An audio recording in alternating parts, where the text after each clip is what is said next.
ಸಂಸ್ಥೆಯ ಅಧ್ಯಕ್ಷರು ಹಿರಿಯರು ಆದಂಥ ಅಲ್ಲಾಜ್ ಉಸ್ಮಾನ್ ಗನಿ ಮುನ್ನಾಬತ್ ಸಾಹೇಬ್ರೆ, ಈ ಕಾರ್ಯಕ್ರಮವನ್ನು ಉದ್ದೇಶಿಸಿ 400 ವರ್ಷದ ಇತಿಹಾಸದ ಪುಟಗಳನ್ನು 4,000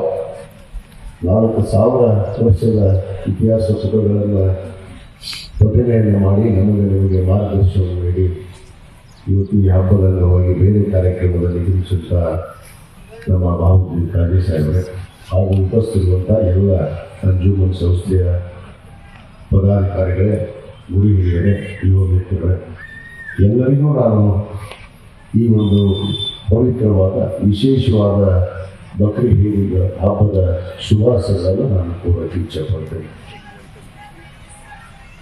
ತ್ಯಾಗ ಮತ್ತು ಬಲಿದಾನ. ತ್ಯಾಗ ಅನ್ನೋದು ಪ್ರತಿಯೊಬ್ಬ ಮನುಷ್ಯನಿಗೂ ಪ್ರತಿಯೊಬ್ಬ ಪ್ರಜೆಗೂ ನಮಗಿರುವಂಥ ಒಂದು ಪ್ರಜ್ಞೆ. ತ್ಯಾಗವಿಲ್ಲಾದ ಜೀವನವೇ ಇಲ್ಲ. ಬಲಿದಾನ ನಾವು ಹೇಳ್ತಾ ಇರ್ತೀವಿ, ನಮ್ಮ ಸ್ವಾತಂತ್ರ್ಯ ಹೇಗೆ ಸಿಕ್ತು ಅಂತ. ತ್ಯಾಗ ಮತ್ತು ಬಲಿದಾನ ಪ್ರಸಿದ್ಧ.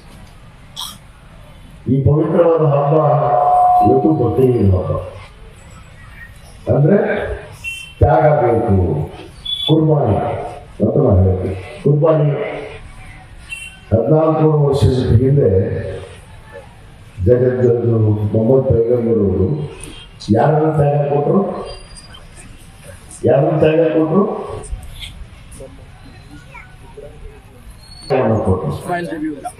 ಎದಕ್ಕೋಸ್ಕರ?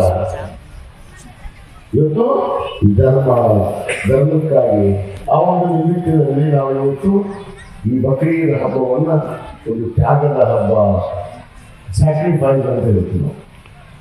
ಆ ತ್ಯಾಗವಿಲ್ಲ ಅಂದರೆ ನಾವು ಜೀವನವನ್ನು ಮಾಡೋದಕ್ಕಾಗೋದಿಲ್ಲ. ಪ್ರತಿಯೊಂದು ಹಂತದಲ್ಲಿ ಯಾವುದೋ ಒಂದು ಹಂತ ಇದೆ. ಒಬ್ಬರು ಕಂಡ್ರೆ ಒಬ್ಬರಿಗೆ ಆಗೋದಿಲ್ಲ. ಅವನೇನೋ ನಮಗೆ ಅಸಹ್ಯವಾಗಿ ಹಿಡ್ಕೊಂಡ್ರು ಕೂಡ ನಮ್ಮ ಮನಸ್ಸಲ್ಲಿ ನೋವಾಗಿ ಅವನಿಗೆ ನಾವು ಎದ್ದು ಹೊಡಿಬೋದು. ಎದ್ದು ಹೊಡೆದ್ರೆ ತ್ಯಾಗ ಅಲ್ಲ. ಅದನ್ನು ಸಹಿಸಿಕೊಂಡು ಹೋಗಿ ನಾವು ಸುಮ್ಮನೆ ಹೋಗ್ತೀವಲ್ಲ, ಅದೇ ಜೀವನದಲ್ಲಿ ಇರುವಂಥ ದೊಡ್ಡ ತ್ಯಾಗ. ಆ ತ್ಯಾಗ ಇಲ್ಲದ ಜೀವನ ಇಲ್ಲ ಆಗ್ತದೆ. ಅದಕ್ಕೆ ನಾವು ಮೊದಲು ತ್ಯಾಗವನ್ನು ಮಾಡುವಂಥದ್ದು ಕರೀಬೇಕು. ನಮ್ಗೆ ಐದು ಬಿಡೋದು ಇಲ್ಲ.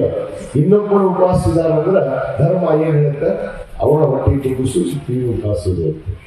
ಮೊದಲು ಆ ಒಂದು ತ್ಯಾಗದ ನಂತರ ಎಲ್ಲರನ್ನ ನಾವು ಮನಸ್ಸಾಗಿ ಗೆಲ್ಲುವಂಥದ್ದು ಕಲಿಬೇಕು.